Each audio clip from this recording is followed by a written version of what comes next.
Assalomu alaykum, hurmatli televizor ko'rguvchilar. Dunyo Uyg'ur qurultiyi to'r televiziyasining kunlik xabarlar programmasiga hammanglar xush kelibsizlar.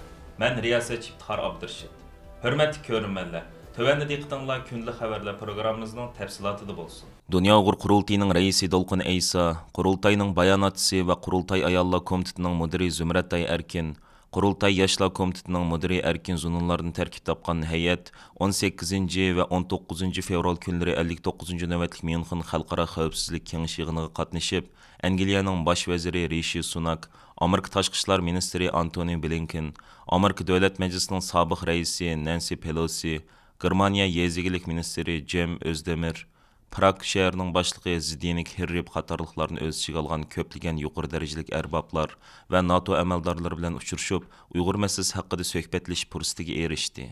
Bu, Uyğur heyətinin tuncu qıtım məzkur yığın qatnaşı olub hesablanıdı.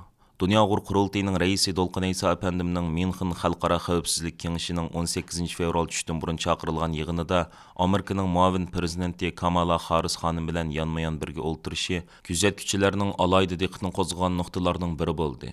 17 fevraldan 19 fevralgacha davom qilgan va Germaniya bosh ministri Olaf Scholz bilan Fransiya prezidenti Macronning ichilish nutqi bilan boshlangan bu navbatlik yig'inga 100 ga yaqin davlatning vakillari, NATO amaldorlari va 40 dan ortiq davlatning prezident va bosh ministrlari bevosita kelib qatnashdi. Xitoyning tashqi ishlarga mas'ul davlat ishlari komissari Wang Yi bu qitimqi yig'inga qatnashgan bo'lib, Xatar ostidagi millatlarni qo'g'dash tashkiloti Wang Yining 17 fevral kuni Germaniyaga ziyoratga kelib, Myunxen Xalqaro xavfsizlik kengashiga qatnashganlik munosabati bilan bayonot e'lon qilib, Wang Yini kishilik huquq sistemlik dafsanni qilinadigan davlatga vakillik qiladi deb ko'rsatgan. Hamda yig'in qatnashayotgan har qaysi ellarning vakillarini Wang Yining hiyla-mikirlik iboralarga aldanmaslik haqida ogohlantirgan edi. Dolqin Aysa apandim yig'in jarayonida bir qism davlat rahbarlari bilan elib borgan suhbatlar jarayonida Sharq Turkiston xalqiga qarta irqiy qirg'inchilik va insoniyat qarshi jinoyat ishlayotgan millionlagan begunoh insonlarni jazo lagerlari va turmalarga qamagan Xitoy hokimiyatining dunyo tartibini buzayotgan va dunyo bexatarligiga haqiqiy usul tehdid silayotgan mustabid bir hokimiyat ekanligini ta'kidlash bilan birga, Uyg'ur irqiy qirg'inchiligini to'sib qilish uchun xalqaro jamoatchilikning jiddiy harakatga o'tishi lozimligini ifoda qildi.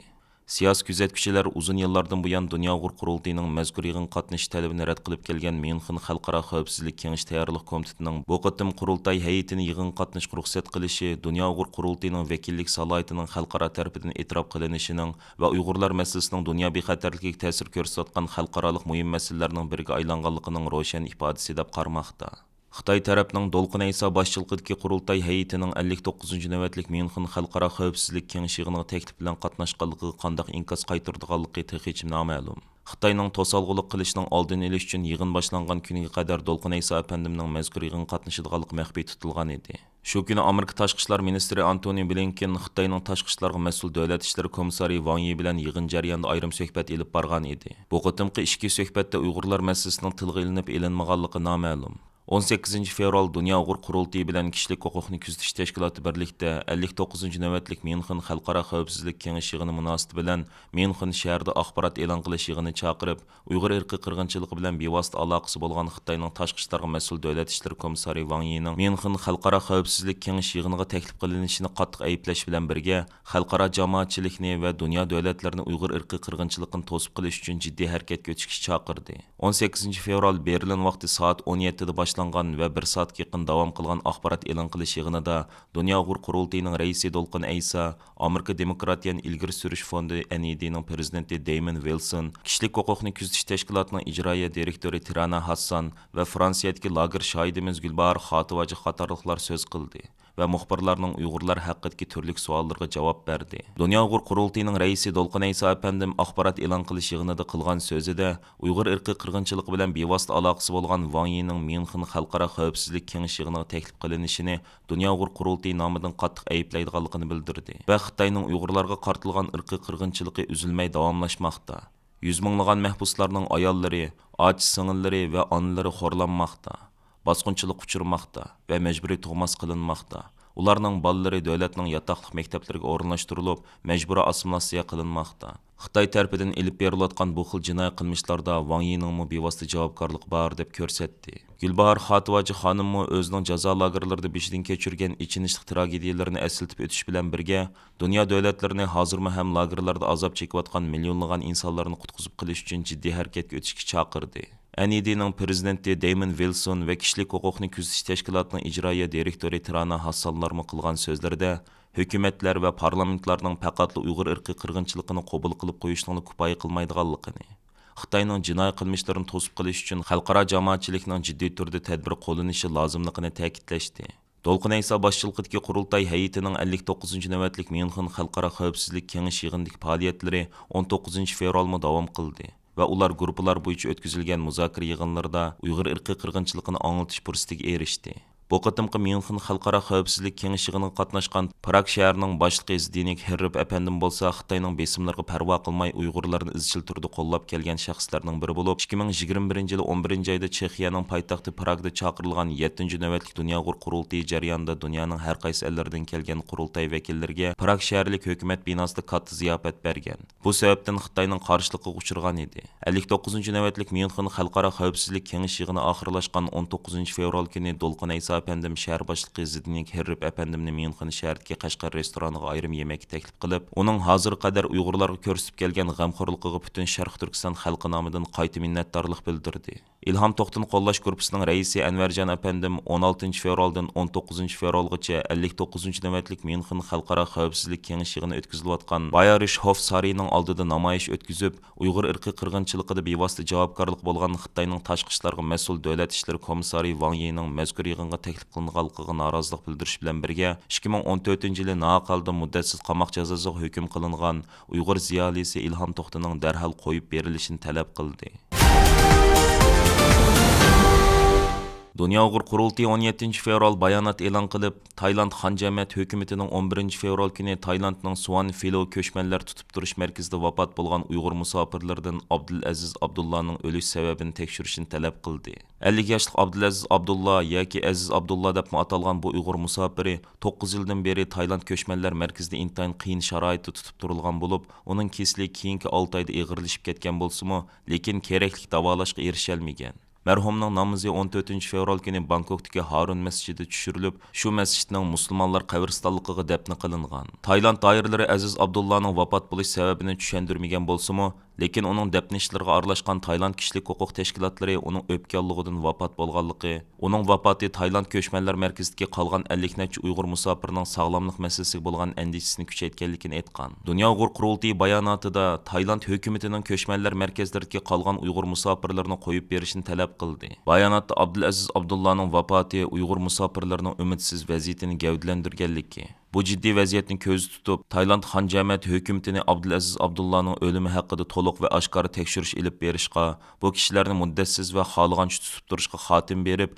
Taylandda tutqundagi Uyg'ur musofirlarini qo'yib berishga va ularni qayta o'rinlashtirishga chaqirdiganligini bildirgan. Abdulaziz Abdullah 8 farzandning dadisi bo'lib, navbatda uning ayoli va farzandlari Turkiyada yashamoqda.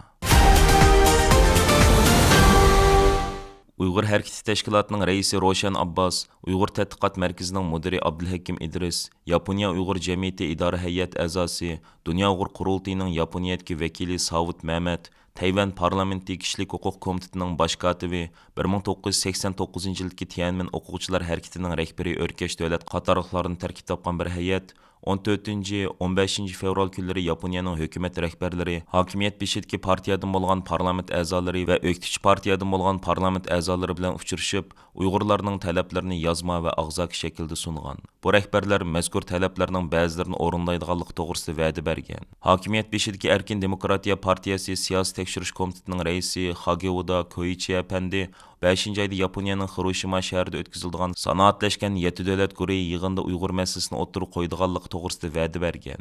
Mazkur hay'at 14 fevral kuni hokimiyat beshidagi Erkin Demokratiya partiyasi siyosiy tekshirish komitetining raisi Hageuda Koichi, parlament a'zosi Yamatani Eriko xonim bilan 15 fevral kuni Yaponiya parlamentidagi eng chong o'qituvchi partiyadan bo'lgan parlament a'zosi Kada Yukiko xonim bilan ko'rishib, Uyg'urlarning Yaponiya hukumatiga bo'lgan talablarini yetkazgan.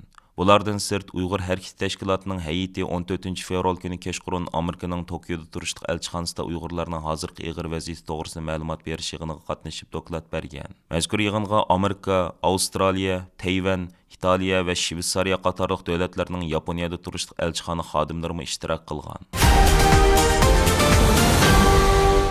Uzun müddet virusni nölge tushirish siyosatini ijro qilgan Xitoy hukumati Urumchi shahridagi 24 noyabr o't ofatidan keyin yuz bergan bir qator fuqarolar namoyish sababidan 2022 yili dekabrda tojsimon virusni kontrol qilish qamal jazolarini bekor qilgan edi. Yaqinda ash qamal choralari bekor qilingandan buyon Xitoyda portlagan virus yuqumida oz degandimi 1 milliondan 1 million 600 minggacha kishining o'lganligi dastlabki qadamda muqimlashtirildi. New York vaqti gazetining 15 fevraldagi obzorda aytilishicha, Xitoy hukumati 9 fevral kuni hozirgacha bo'lgan 2 oy ichida davlatimiz virus sababidan o'lganlar 83 mingdan oshdi deb e'lon qilgan. G'arb mutaxassislari va analizchilar bu sonning faqat doktorxonada jon uzgan yuqumdorlarni ko'rsatganligini, doktorxonada yetish imkoniyati bo'lmay uylarida o'lgan kishilarni o'z ichiga olmaydiganligini ta'kidlagan. Mazkur gazetning sonliq ma'lumotlar bilan ta'minlagan mutaxassislar guruhlari birdek Xitoydagi yangi virus to'lqinida oz degandimi 1 milliondan ortiq odam o'lgan. Bu mo'lchar biz egilgan isbotlar bilan to'liq mos keladi degan. Obzorda aytilishicha, Xitoyda zot qanchalik odamning o'lganligi Xitoy kompartiyasi uchun ahamiyatli masala bo'lib qolgan. Chunki tojsimon virusiga qarshi bir qator kontrol choralari dastlabki qadamda ijro bo'lganda, Shi Jinping rahbarligidagi Xitoy kompartiyasi biz qo'llangan virusga qarshi turish tadbirlari o'lim yetimini zo'r darajada tovanlatib, sotsialistik tuzumning g'arb kapitalizmidan qanchalik afzal ekanligini yana bir qatim namoyon qildi deb maqtangan.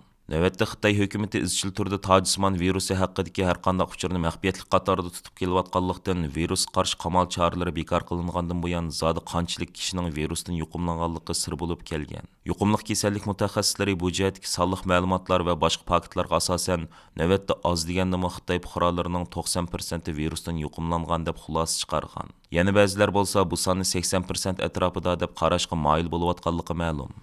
Aziz ko'ruvchilar, yuqorida diqqatingizga kunlik xabarlar programmamizning tafsilotini sundik. Kelar qatimliq sonimizgacha ko'rishgich omon bo'lgaysizlar. Stansiyamizning YouTube kanaliga a'zo bo'lishni unutmang. Allohga omonat.